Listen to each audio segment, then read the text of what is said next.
Egunon, 20 minutu ditut hitz egiteko, eta saiatuko naiz aleman hon bezala edo. 20 minututan bukatzen eta gero Alfontsori tartea uzten. Niri egokitu zaidana da pertsona izendegi berrituaz hitz egitea edo pertsona izendegi berritu hori aurkeztea. Aurkezteko aurkezpenak 3 atal nagusi izanen ditu, pixka bat eginen dugu ibilbide bat, orain dugunetik, gaurtik aitzina izanen dugunera, eta gero etorkizunean zer egin beharko dugun, gauza uniz baitu egiteko, bide hori batetik orain arte, labur, gero berria eta azkena etorkizuna. Horan ikusten duzu hor, orain zer dugun pertsona izendegian, ikusiko ditugu ezagurri nagusiak, ze iturri izan dituen pertsona izendegi horrek, eta izenaren egitura orokorra zein izan den. Hemendik aitzina zer izanen dugun, izendegi berrituaren euskarria, aipatuko dugu euskarri bakarra izango da, digitala, nola sailkatzen diren izenak orain, eta hirugarrena eta hau da berria berez izenak nola sailkatuko ditugun hemendik aitzina edo. Aipatuko ditugu izen epizenoak eta izen neutroak, genero marka dutenak, markarik ez dutenak. Edukian ikusiko dugu gaur arte zer dugun eta gaurtik aitzina ere zer gehitu dugun. Hori galdetu duelako jendeak zer gehitu duzue. Gehitu dira 1000 izen baino gehiago, eta horietatik badira txikigarriak ere sartu ditugu, lehenik zeudenetatik beste batzuk, eta gero izen neutroak edo epizenoak. Hor ikusiko dugu, eta ni arriskatuko naiz sarean sartu eta ikusten. Bestela badaukate diapositiba bat. Beraz, etorkizuneko egitekoak, orduen sarrera moduan edo, erran behar da, Euskaltzaindia bere garaian edo erabakizuela Euskal Onomastika datutegi bat egitea, patxikon gehipatu dut, hor sartzea pertsona izenak, deiturak eta leku izenak. Han bildu eta jendaurrean jartzea, paperetik digitalera pasatzen ginen. Orduan, eodan edo dauden izenak ez dira maila berekoak. Orain arte denak nahas mase batean egon dira batzuk batzordeak emandako irizpen eta gomendioak, eta beste batzuk osoko bilkurak emandakoak. Osoko bilkurak ematen dituen, onartzen dituen arauak izenak, exonomastikoak batez ere, horiek araua dira, badute maila bat. Arautzen maila, araua, eta beste izango litzeke irizpena edo gomendioa batzordearena. Hirugarren, ez dakit, ezaugarri nagusi edo moduan da izendegia berritua dela, erabilta batez erabiltzaile ororendako prestatua. Dela guraso, dela erregistro zibilitako langile, historialari, ikertzaile, eta gero ikusiko dugu zergatik. Eta hor, era dokumentalak sartu dira, patxik ongi aipatu duen bezala, eta hor bada bazka. Norbaitek ibili nahi baldin badu hor non alatu. Beraz, oazen ikustera pixka bat orain arte zer dugun pertsona izendegian, ikusi dugu euskarria, atzo ikusi genuen 2001an argitatu zela, Euskaltzaindiak argitatu zela euskal izendegia. Paper hori, liburu hori bat, eta hor baziren, zer nahi izen, eta izan zen 2001an edizio bat, eta 2002an beste bat. Ordutik ona, liburu hori hor gelditu da, zaharkitua, apalean egoteko, ongi dago, baina ez da hor bakarrik, horko edukia pasatu zen, ez dakit ze urtetan, 2005an edo inguru hortan, digitalera, hau da, eodara pasatu zen, eta hor dagoena ikus daiteke. Baina, horrek ez du esan nahi, 2001etik ona geldirik egon garen, ez dut uste. Eta hemen ikusten duzuenez, hartzaileak ezein diren. Hori da, orain arteko atzo adibidez, edo gaur goizean ikusiko zenutena. Hau da, pertsona izenak sartu eta ikusiko zenuten, eta batez ere hor bada aldatu den gauza bat, dokumentuak, emakumezkoen ponti izenak, gizonezkoenak, hau da, liburuan zegoena egintzen zen PDF-ak jarri, eta hori jarri ziren, hitzaurrea, pertsona izenen historia, bibliografia, argibide gehiago. Orain ez da hori agertuko, honek ez du erran nahi, noizbait olako zerbait egin beharko dugunik, edo zerrendak egin beharko direnik, edo irizpideak aldatu direnez ere, horiek argitatu beharko direnik. Momentuz ez dira hola erakutsiko. Orain zer dugun, pertsona izendegian edo, iturriak ikusi dugu, pixka kronologikoki, 1910etik, Sabino Arana eta Leizalderen deun isendegi famatu horretatik, nola etorri garen 2019 urtera arte, nola 1976an Aingeru Irigaraik egin zuen olako izen lerro bat edo izen lerroa jartzen du berak, izen zerrenda bat, Gero etorri zen Satrustegi, Euskaltzaindia bia batera 1932an, 1917an eta 1993an. Hor Euskal izendige atera zen izen soila ziren. Euskaraz eta gaztelaniaz. Eta 2001eko aia hori izan zen handiagoa, Enrique Kennerren sarrera daukala, orduan garai hartan berazelako onomastika batzorde buru. Eta gero gehitzen joan zaizkio, eta gero ikusiko du bukaeran, onomastikako eta exonomastikako araua. Eta onomastika batzordeak noizean behin emandako izenak edo. Hoi da pixka bat egin dena, eta hoi dena hortan gehitu da. Demagune izendegi zaharrean Antonio eskatzen genuela, hor agertzen zitzaizkigun, hor ikustu duzue Andoni, Anton, Antonio, Anton, Antxon. Patxi gongi erranduen bezala, arrota eskatu ezkero, agertzen da, zein izenetan agertzen zen, horrela. Horrenka, Andoni zergatik agertzen da nik Antonio eskatu badut, horren Antonio agertzen delako gaztelanian. Hor da pixka bat ikusiko du gero Antonio fitxa bera, nola geldituko den gero. Eta hor ikusten da, Andoni gizonezkoa zela, batetik gizonezkoa, edo emakumezkoa den, gaztelaniaz, frantsesez ordaini baduen, ez duen, hipokoristikoa den, ez den, txikigarria, eta gero Erromako familia baten izena zen, Antoniusetik, latinetik, hau da, holako azalpen bat edo, azalpen horiek berritu ditugu batzuk, beste batzuk berritze bidean daude, eta hor informazio gehiago ageri da. Pasatuko gara orain, bigarren sail nagusira hau da, hemendik eitzin azer izanen dugun, Euskarria, horra ipatu behar da, paperetik pasatuko garela, lehenago erran dut, paperetik Euskarri digitalera. Eta Euskarri digitala soilik izanen da hemendik eitzina. Eta hor zue euskaltzaindia.eus sartu eta bilatu. Bilatzaile baditu bat baino gehiago eta gero saiatuko gara ikusten. Hori guzia izendegiak izan behar duelako irekia eta dinamikoa. Paperean egiten dena badakigu, ongi etortzen da paperean izatea, baina aukera mamarko dugu, uste etorkizunen ere, gurasoek nahi izatu dutelako adibidez zerrendak izan.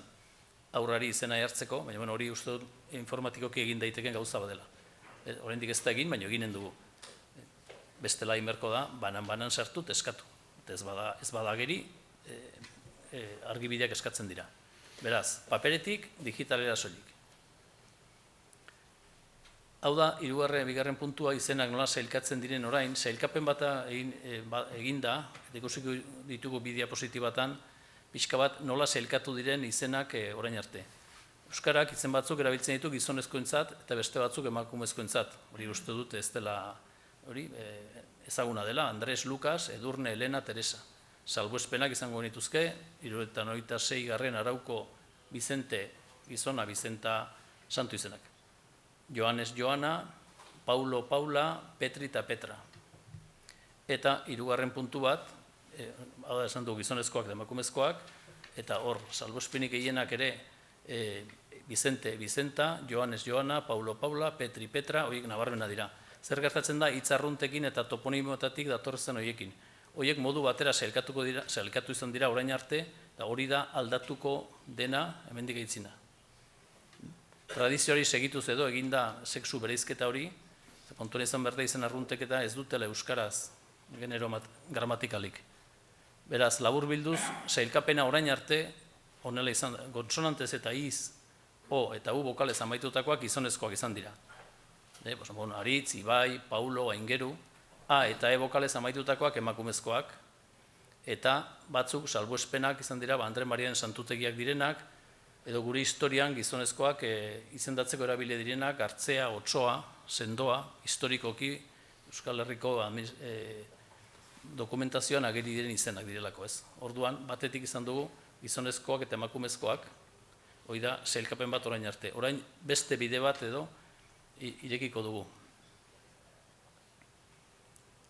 Beraz, izenen sailkapen berritua edo eskaintzeko edo aurkezteko bi sail nagusi ginen ditu batetik izen epizenoak eta ez epizenoak, izen neutroak eta edo ez neutroak. Hasiko gara ezetik, hau da, genero marka duten izenak baditu euskarak, izen maskulinoak batzuk eta bestatzuk izen femeninoak. Hoien barrenean sartu ditugu, salbuespen eta geroko etorkizunean egin daitezken ikerketat horiek ematen dutenen arabera, santu eta sante izenak, ikusi duelako batzuk emakumezkoa dira eta besteak gizonezkoak, Deun Ixendeki Euskotarra liburukoak, Sabino Aranaren liburuan ageri direnak, jatorriz persona baten izengoititik datozen izenak, hor ala ageri direlako, Euskal Herriko dokumentazio historikoan ageri diren izenak, izen mitologikoak, Andre Mariaren adbokazioa direnak, eta Ama Birjinaren ermita direnak. Hoi denak ez epizeno edo sartu ditugu, edo emakume edo gizon. Egin dugu horrelako zaku handi bat, eta horretan sartu dira hauek. Eta beste zaku bat egin dugu izen epizenoekin edo izen neutroekin. Zer da izen epizeno bat o neutro bat? Berez, euskaraz, genero marka maskulinorik edo femeninorik ez duen izena. Izen neutroa ere izan daiteke. Eta hor, ageri zaizkigu bi azpimultzo handi, izen arruntak eta leku izenak. Demagun, adats, amets, haize, irautza, itzel, izen arrunta dira. Horietatik jendeak erabili ditu. Eta leku izenak, hemen batzuk jarri ditugu. Mendi izenak adibidez, Abodi, Aiuri, Amaiur herri izena, Araitz, Gorbeia, Larraine, Luzaide, Musika, Udalatx. Hauek berez ez dute ez genero marka maskulinorik, ez genero marka femeninorik. Neutrotzat hartzen ditugu. Eta hala agertuko dira gainera datu basean. Edukiaz, bi hitz, orain arte ikusi dugu, aipatu dugu gainera Euskal Izendegiko liburuko eduki osoa sartu zela horretan, eta gero horri gehitzen joan zaizkio onomastikako eta exonomastikako arauetako izenak. Zaharrenetik berrinera joz, santutegikoak, latin eta greziar persona izen klasikoak, Grezia eta Romako personaia mitologikoak, eta ikusten duzue hor parentesi hartzen daude urteak, ze urtetan onartu ziren, eta batzutan agertzen da, adibidez, 76 garrena, 87 eta 2014. Osa nahi du, arau hori emendatu zela. Gehitu zirela gauzak, zuzendu, horregatik agertzen dira bi horiek.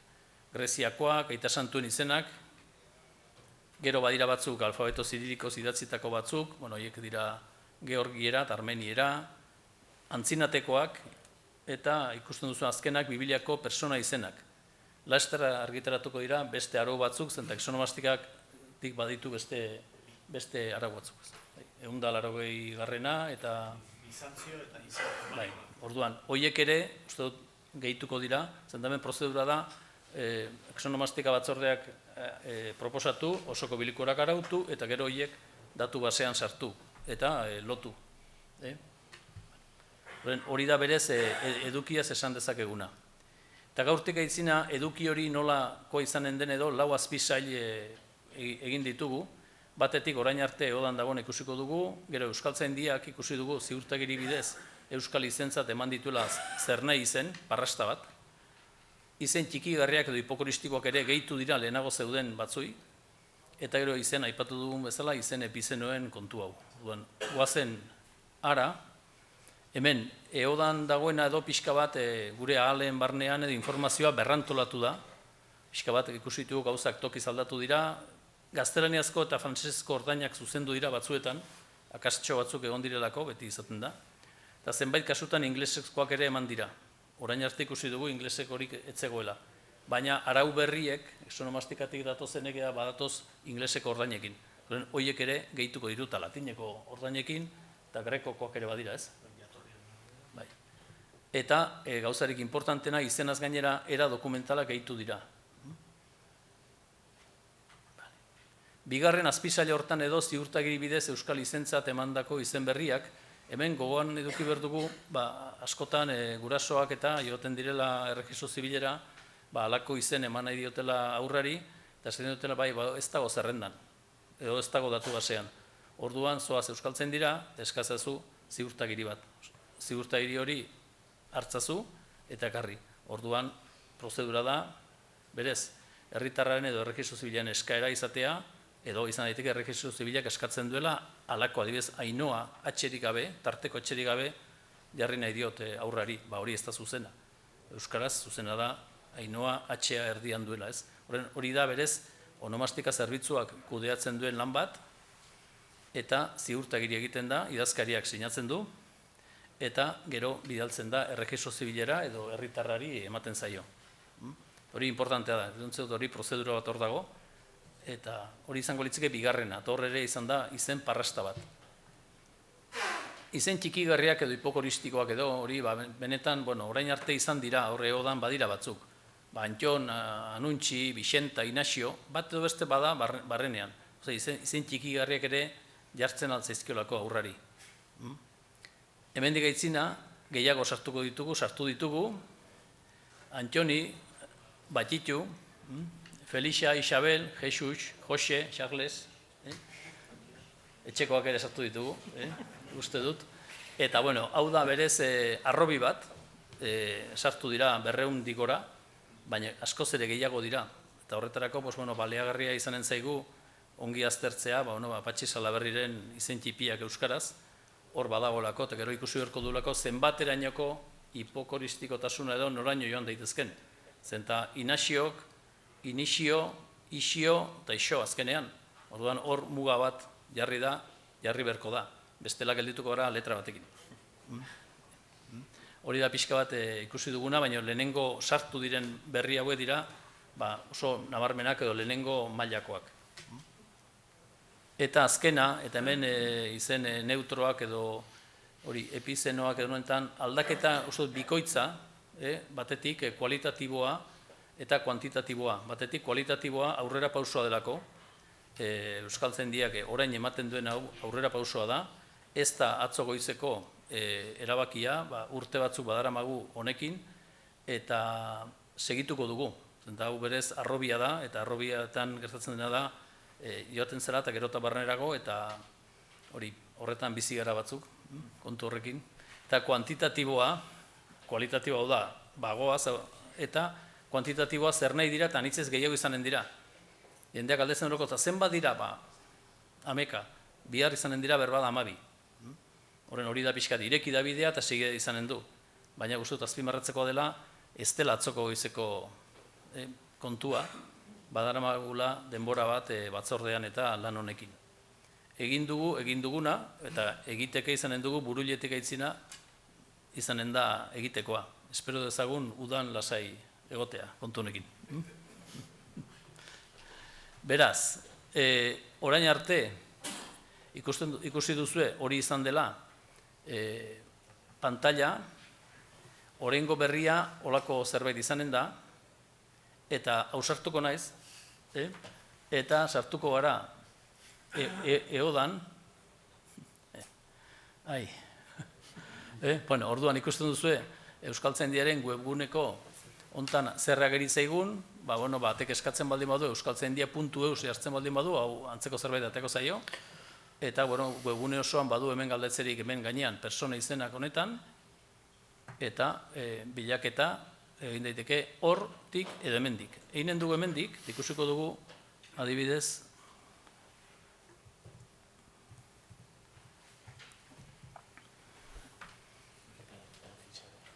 ez dakite, hau honek ematen duelako, demagun, ikuste dituzue, atera zaigu Antonio eskatu dugu, eta horren aipatzen du 8 emaitza direla, Antonio, Antonio, Txanton, Txantxon, Andoni, Antxon, Antxon, Anton, hori denak agertzen zizkigu. Eta, orduan, aldaketa zer izan da, hori oso nabarmenak gelditzen da, Antonio espainolez dela, Anton, Antoan, Anthony, Antonius latinez. Hau da, baliokideak edo, izen baliokideak edo ematen zizkigu, honetan. Gero, hor, azalpenak edo, batzuk aldatu dira, beste batzuk ez, astirik ez dugulako izan, eta dokumentuetan hemen oso gauza importantea gertzen da, nondik bildu diren, batetik 76. arauan ageri dela, eta 76. Sar gaitezen barnerago, hemen klik eginez, eta gauza bera gertzen da, baino ireki dira hor dokumentazio izeneko toki bat. Horren dokumentazio zer nahi du, era dokumentalak deitzen ditu Patxik, eta horiek ekon dauden kontuak.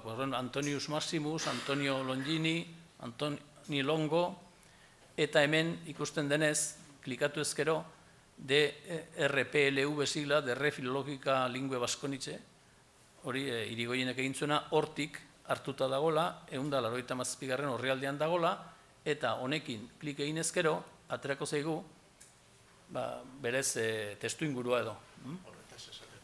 Horretaz esaten duen, eta zer, non, eta jatorria ez. Horren iruzkinak, estekak, eta esteketan izan dian normalean arauak, 76. arauan, hemen klik egin ezkero, sartuko gineke arauen berean. Beraz ez gara sartuko gero gibelat itzuli berdelako. Oazen atzera, eta ikustu dizue batzuk hipokoristikoak, Txantxon, Andoni, deun isendeki euskotarra lanean proposatuko izena sortzeko, Bizkaiko tradizio hartu zen aintzat, azken batean, hor ikus Antonio, baliokideak hemen kendu berdira eta orgoien jarri, eta hoie dira berez daudenak. Beste bat, azkar eskatuko dut beste izen bat, da, orain,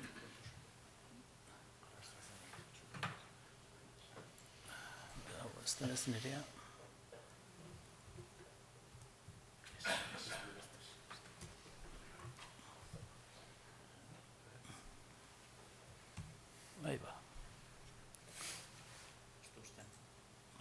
utzi berko luke ez? Baina, txikia. Amets famatua. Amets hartzailuz, gizonezkoa, orain arte bintzat. Baina, orain ikusi duzuenez, sexua hor 2 puntu epizenoa agertzen dela. Honek zesan nahi du, amets berez, badira gizonezkoak eta emakumezkoak. Hori sartu dugu epizenoen sailean. Eta batzordeak hartutako argitalpena da. Horrengatik hori ikusiko dizuzu hemen dokumentazioan amets gizonezkoa geri dela 2001an liburu izendegian, eta amets onomastika batzordeak hartu duen erabaki dugu hori epizeno dela erabileragatik eta beste gauza batzuetik izen arrunta delako. Hori, eta emagun... ez dute problemarik, demagun, herri hortako hori, ere badira gizonak eta emakumezkoak denetari dago, eta hori ikusiko duguna da, hori ere epizeno jarri du, hau da, aurrekoa zen izen arrunta, eta hau da, toki izen bat, toponimoa, eta hemen dokumentazioa asko ze handiagoa da, eta gero, hemen Amaiur Gaztelu baltz hori, eta hori dira pixka bat, hemen dagoen informazio da, osagarria, eta hor dago pixka bat kontua. Hori ikusi dugu, non dagoen hemen oain, hori ikusi duguna da, horiek agertzen direla, etorkizuneko egitekoetan, 2 minutu batean, uste dute berandu nabilera, eguneratzea eta mantentzi izenen da, izen hipokoristiko eta epizeneo gehiago sartzea, aztertzea, ingleseko ordainak erakustea batzuetan, ez dauden sarreratan, azalpenak ero, euskaraz eta gaztelaniaz, hau da, webunea gaztelaniaren bidetik sartzen denak ikusiko du, azalpenak ikusi ditu gaztelaniaz, baino falta zizkigu frantsesezkoak eta ingelesezkoak, horiek ere etorriko dira.